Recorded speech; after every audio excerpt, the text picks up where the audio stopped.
Halimaw na poster dunk ni Jason Tatum, trinashtalk ang Miami kahit ang fan na to napakamot sa nangyari. Hindi makapaniwala si Coach Po may nagala Stephen Curry sa kalaban at may bad news sa Celtics. Nakakatawa pa si Coach Erik Spoelstra sa pagsisimula ng Game 4 sa pagitan ng Boston at Miami Heat series. Sinimulan ni Nikola Jovic ang laban sa isang 3-pointer, hype pa si Jimmy Butler at Patty Mills. Nikola Jovic ito mga idol, ang kababayan ni Nikola Jokic. 3 minuto ang nakalipas sa dalawang layup ni Tyler Hero napapatayo pa si Jimmy Butler.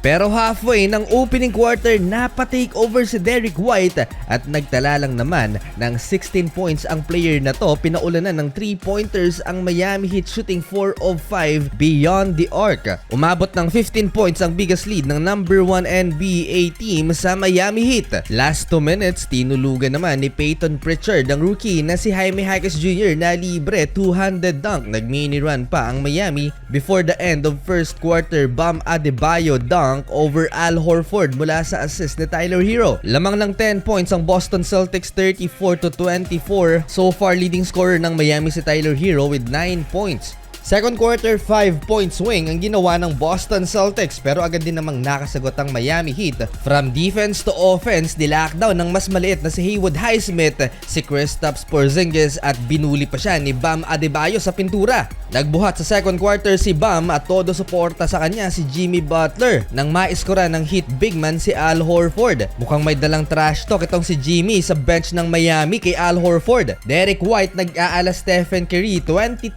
points na at may 6 na 3-pointers mga idol. Parang Stephen Curry lang ang vibe nitong si Derrick White for Boston. Nasa arena nanonood ang football GOAT at superstar Lionel Messi. Pinagkakaitan yata ng 3-point shooting ang Miami Heat so far, 2 of 14 beyond the arc. At umaaray dyan si Coach Erik Spoelstra dahil 16 points ang inahabol ng kanyang kupunan. Isang masamang balita naman for Boston Celtics na injury si Kristaps Porzingis. Major concern nito for Boston dahil non-contact injury mga idol ang nangyari kay Kristaps. Bumalik sa locker room ang Celtics big man na mukhang problemado mga idol. On the other team, Jaime Jaquez Jr. veteran move pero nagmintis ng layup. Buti na lang may follow-up si Bam Adebayo and finally from the corner Caleb Martin, 3-pointer, pumasok na din.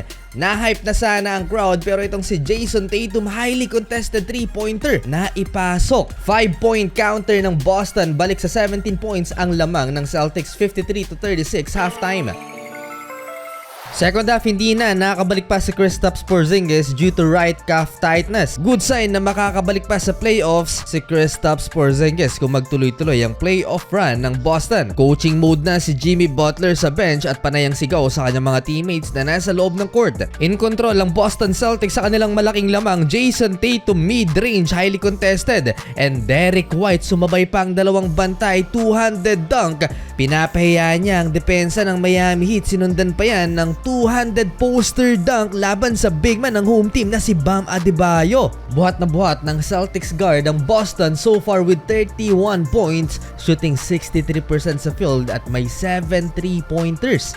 Nakapagbigay ng impact sa opensa naman ng Miami Heat si Patty Mills with 7 points in 8 minutes pero masyadong deadly both ends of the floor ang Boston Celtics kaya napanatili nila ang kanilang 20-point lead. Muling nag-ingay ang mga fans sa 3-pointer na to ni Bam Adebayo pero still 22-point lead by Boston, 81-59. Fourth and final quarter, Miami Heat showing some life. Caleb Martin 3-pointer. Agad din namang pinatahimik ni Al Horford ang crowd sa kanyang 3-pointer.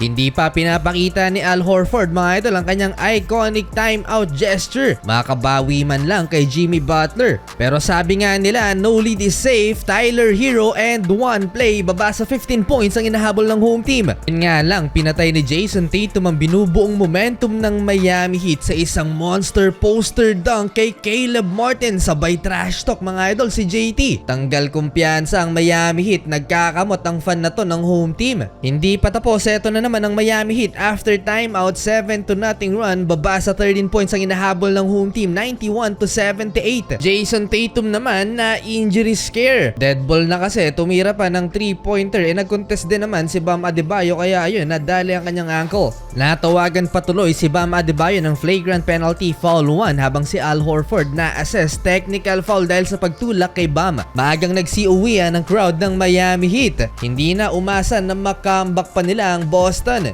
Well, sole panalo ang Boston, 3-1 na ang series.